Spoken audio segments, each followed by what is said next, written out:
The first thing I like to do is prep the vegetables. Let's cut the carrots lengthwise by about 1 inch. And then we cut the potato into wedges, about a ½ inch per wedge.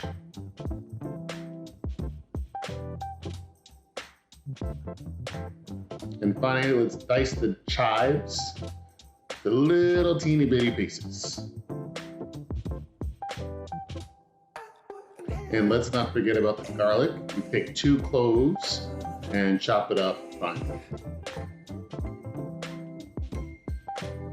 The next step is we make the broth. Take about 3/4 cup of water, add the broth concentrate, and add a little bit of vinegar.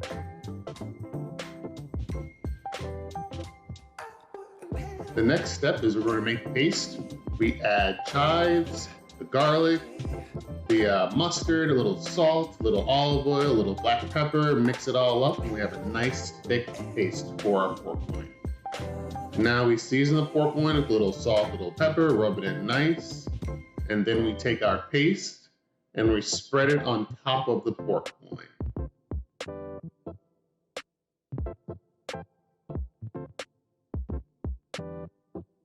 Once the pork loin is nice and seasoned, we place that on top of the carrots and potatoes in an iron skillet and put it in the oven at 145 degrees for about 20 to 25 minutes.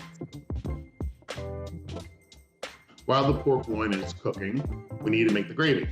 We add 1 teaspoon of olive oil, 1 teaspoon of flour, let that cook for 2 minutes, and then we add the chicken broth mixture that we've made, and then we add 1 1/2 teaspoon of mustard and let that simmer until it's nice and thick.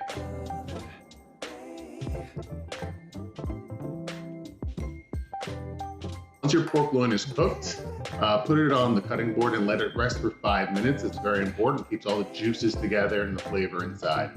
And then after the 5 minutes, slice it up, put it on a plate with the carrots and the potatoes underneath.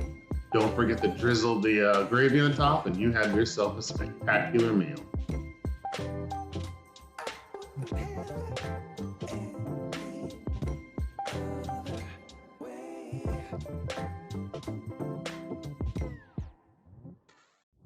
I hope you enjoy this pork tenderloin dish, and like, comment, and subscribe, and let me know what you think of the meal.